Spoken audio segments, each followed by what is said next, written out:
Módulo 5, Homilética. Ponha fogo no seu sermão ou ponha seu sermão no fogo. Eu me coloco em chamas, e o povo vem para me ver queimar. John Wesley. O termo deriva do grego homiléticos, que significa ato de pregar sermões, discursar, comunicar uma mensagem. Em síntese, é a arte e a ciência de pregar sermões. O termo homilética surgiu durante o Iluminismo. As disciplinas teológicas receberam nomes gregos. A homilética busca compreender o propósito e o processo de preparação e apresentação de sermões. A mesma busca entender e integrar os papéis do pregador, da mensagem e o altar, púlpito criativo, assim como ajuda o pregador a se preparar espiritualmente para a pregação, levando-o a desenvolver em sermões fiéis às Escrituras e as apresentá-las de forma culturalmente aplicável. A homilética é arte, ciência e técnica e pedagógico, pois enquanto a ciência, quando considerada sob o ponto de vista de seus fundamentos teóricos, históricos, científicos, sociais. B. Arte, quando considerado seus aspectos estéticos, a beleza do conteúdo e da forma. C. Técnica, quando considerada pelo modo específico de sua execução ou ensino. D. Pedagógico, quando aplicado na excelência da técnica para o modo específico de ensino. A disciplina constitui a coroa da preparação ministerial porque para ela convergem todas as matérias teológicas, a fim de originar, vivificar, caracterizar, renovar e perpetuar o cristianismo autêntico. A homilética é importante devido, seu conteúdo, seu lugar central na preparação do ministro evangélico, seu objeto. Apresentamos 4 verbos que exemplificam a natureza da pregação bíblica. A. Queriço, proclamar, anunciar, tornar conhecido. João Batista era arauto de Deus, MT 3.1. Jesus era arauto de seu pai, MT 4.17. Os 12 eram arautos de Jesus, LC 24.47. B. Euangelizomai, evangelizar. O pregador do Evangelho é o portador de boas novas, de uma mensagem de salvação e alegria, I 57.2, RM 10.15. C. Catateto, testemunhar, testificar, ser testemunha. Qualifica-se através da comprovação de sua experiência. Isto lhe dá credibilidade, convicção e liberdade no cumprimento de sua missão, Jó 6.69. D. Didasquem, mentorear. Os evangelhos apresentam Jesus como grande educador, MT 7.27,28. Os tipos de sermão são pelo menos 3, tópico, textual e expositivo. 5.1 Os tipos de sermão. Sermão tópico. Tópico é a palavra ou expressão que encerra a ideia básica de um determinado tema, ou delimitação de um assunto. O sermão tópico pode ser tratado de 3 formas, conforme a ocorrência do tópico. Palavras ou frases repetidas em diversos pontos das Escrituras, tópico ou tema subjacente, confira CL 1 de dezembro de 23, onde expressões diferentes denotam claramente o tópico, o qual não aparece uma vez sequer. Uma só referência, eis, Pátria Celeste FP 3.20. As vantagens do sermão tópico. A. Ajuda o pregador a fazer um estudo mais adequado, buscando maior embasamento bíblico. B. Ajuda o pregador a manter um ministério equilibrado, desde que sua vida esteja a serviço do Mestre. As desvantagens do sermão tópico. A. Pode acontecer que pregador, principalmente mal-intencionado, pregue a palavra sem a devida obediência às Escrituras, desenvolvendo ideias extra-bíblicas. B. Se o pregador enfatiza demais as suas ideias, corre o risco não só de distorcer, como contradizer as verdades bíblicas. C. Abusar do número de referências tópicas, tornando assim enfadonho e cansativo, difícil de ser assimilado, e visivelmente superficial. Sermão textual. O sermão textual baseia-se no conteúdo de um versículo bíblico ou parte dele, porém, este deve impreterivelmente estar ligado aos demais versículos de uma passagem. Exemplo, FP 3.7. Neste caso, os contextos anteriores e posteriores são os versos 2, 6 e 8, 11. A mensagem será extraída deste versículo, em ligação direta com seu contexto. O sermão textual pode ser operacionalizado com êxito desde que observemos os seguintes importantes pré-requisitos. A. O versículo deve ter sentido completo. B. Deve conter uma mensagem importante. C. Deve relacionar-se com as necessidades daqueles que vão recebê-la. Vantagens do sermão textual.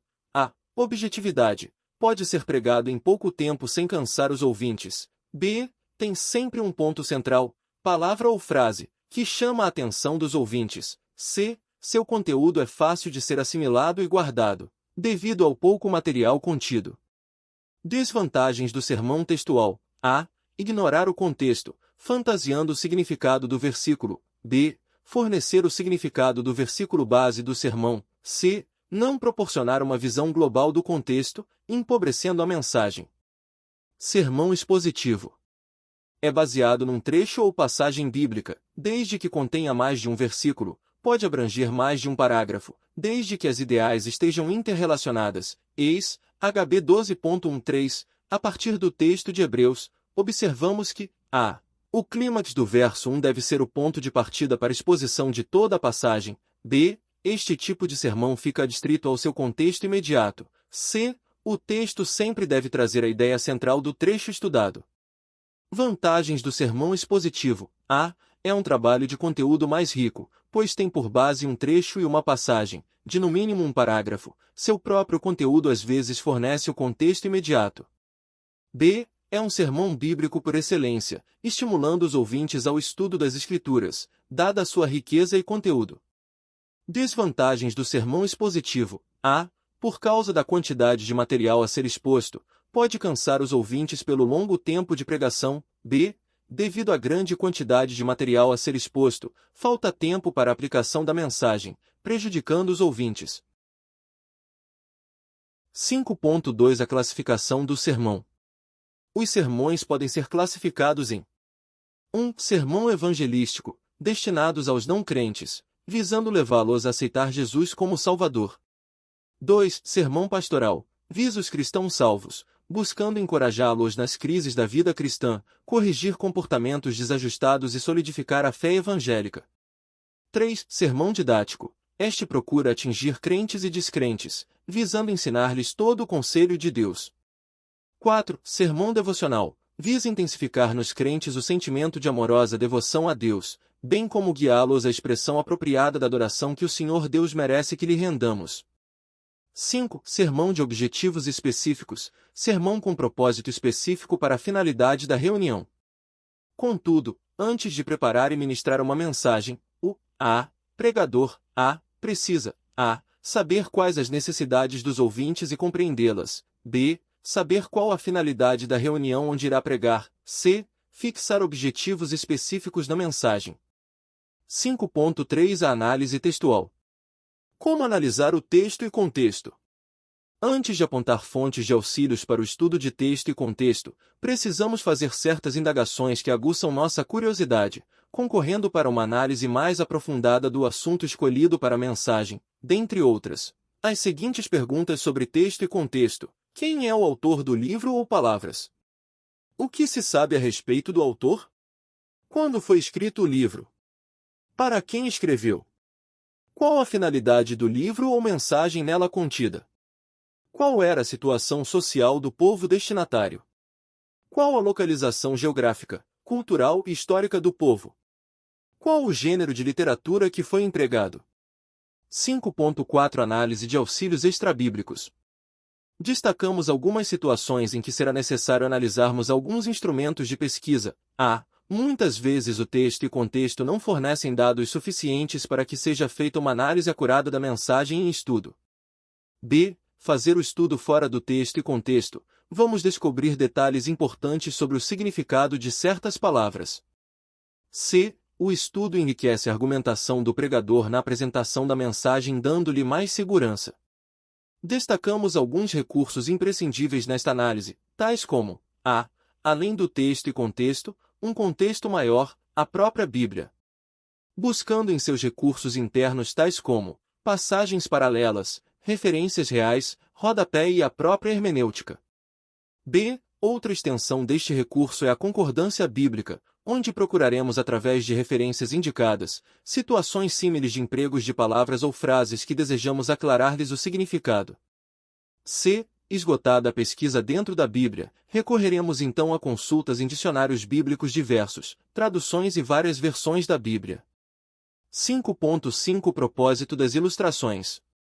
O uso de ilustrações é necessário no escopo de um sermão, haja vista que o próprio Deus fez reconhecidas verdades cristãs através de situações ilustrativas e simbólicas como a cruz, o batismo, a Santa Ceia do Senhor. Assim, entendemos que as ilustrações são de grande utilidade em toda a oratória.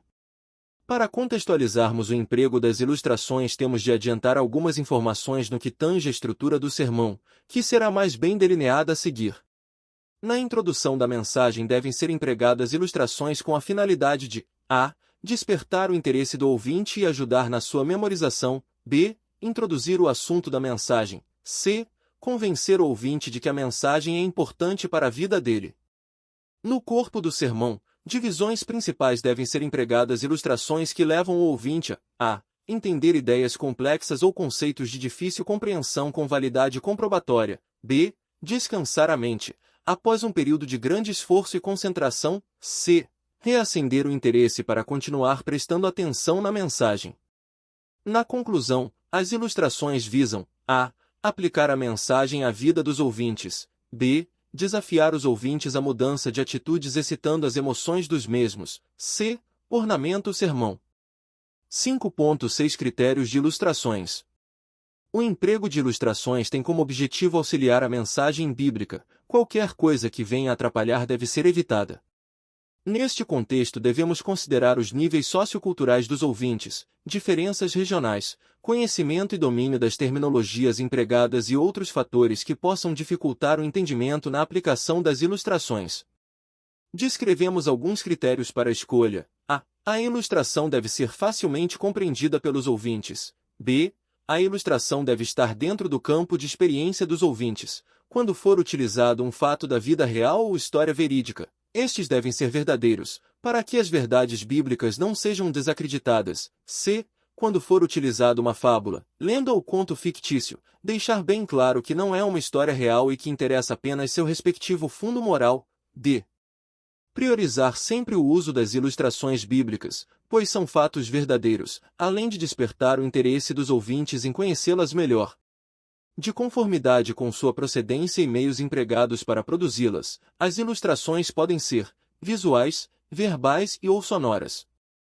Existem livros específicos contendo variadas ilustrações, que, respectivamente, podem ser consultados, mas acreditamos não ser a melhor escolha, visto que cada pregador, através de suas experiências diárias com Jesus, deve ser capaz de criar ou descobrir suas próprias ilustrações. Podemos apontar as principais. A. A Bíblia com sua narrativa de fatos verdadeiros. B. A natureza foi uma constante nas ilustrações de Jesus e muitos escritores bíblicos. C. A vida diária é uma excelente fonte. Paulo foi o que mais utilizou este riquíssimo recurso. D. Jornais, revistas, rádio, televisão e outros veículos de comunicação de massa são muito úteis. E bons livros também são fontes que não podem ser desprezadas. 5.7 Principais elementos do sermão. Para que o pregador coordene e desenvolva bem as ideias da mensagem e, consequentemente, os ouvintes acompanhem e entendam o que Deus deseja para eles, é imprescindível um arcabouço ou estrutura esquemática do sermão. Tal esboço compõe-se de 4 partes essenciais. Título. A função do título em uma mensagem é chamar a atenção, interessar e atrair as pessoas. A principal, entretanto, é sintetizar a ideia principal do conteúdo a ser ministrado. Introdução. É certo que na cultura ocidental as coisas só fazem sentido se houver neles uma visão teleológica, que só pode ser atingida se houver princípio, meio e fim. Para a pregação de uma mensagem, essa informação é primordial, pois sem essa informação os ouvintes não compreenderão o sermão. A introdução pode ter uma quádrupla finalidade. A. Motivação no sentido de despertar os interesses dos ouvintes. B. Indução racional. A ideia central leva os ouvintes a pensar no assunto. C. Persuasão. Convencer os ouvintes de que a mensagem é importante para as suas vidas. D. Interação estabelece contato pessoal entre o pregador e os ouvintes. Na introdução da ideia central, lançar uma visão genérica do assunto, sem aprofundamento em algum ponto, pois o estudo detalhado é da parte adiante. Divisões principais, ou tópicos. Esta parte do sermão, também denominada corpo ou desenvolvimento, é onde se expõe o conteúdo probatório da mensagem proposta. Enquanto o título encerra a ideia central da mensagem, as divisões principais são compostas pelas ideias secundárias, as quais, bem delineadas, vão compor a tese esboçada por isso mesmo, um conjunto entre si, como um sistema planetário. Seu propósito principal é facilitar a compreensão do sermão. São características de divisões principais bem feitas. A. Deve relacionar com um só tópico ou ideia central contida na mensagem. B. Devem formar unidade entre si e o título, isto é, algum termo ou expressão significante deve estar presente em todos eles. C. Devem ser frases simples, de fácil compreensão e memorização. D. Cada divisão deve ter sentido próprio, mesmo quando ficar sozinha. E. Devem ter uma sequência lógica e harmoniosa. F. Devem ter equilíbrio entre si, isto é, as divisões devem ser expressas em frases mais ou menos iguais, preferencialmente curtas. G. O número de divisões nunca deve ultrapassar 5. Conclusão. Na parte final do sermão, vamos observar alguns propósitos para uma conclusão, bem como certas características peculiares. Os propósitos e finalidades de uma conclusão podem ser observados a seguir. A. Recapitular a mensagem. B. Auxiliar a memória do ouvinte a relembrar o essencial do sermão. C. Aplicar a mensagem à vida real dos ouvintes. D. Levar o ouvinte a continuar pensando na mensagem. São características de uma conclusão bem feita. A. Brevidade. B. Não introduzir ideias novas. C. Plausibilidade. D. Terminalidade. E. Enfoque. F. Sempre que possível, colocar uma ilustração, o que vai manter a atenção dos ouvintes até o fim. G. Preferencialmente, a mensagem deve terminar com uma breve citação bíblica. Enfim, podemos concluir que a homilia é uma pregação ou sermão que ocorre durante uma celebração religiosa, geralmente na liturgia cristã. É uma exposição da mensagem bíblica com o objetivo de instruir e edificar a congregação. A homilia é uma parte importante da liturgia, pois oferece uma oportunidade para o pregador interpretar e aplicar a palavra de Deus à vida cotidiana das pessoas. É também uma forma de unir a comunidade e incentivar a reflexão e discussão sobre questões religiosas. A homilia é geralmente baseada nas leituras bíblicas do dia e na tradição da Igreja.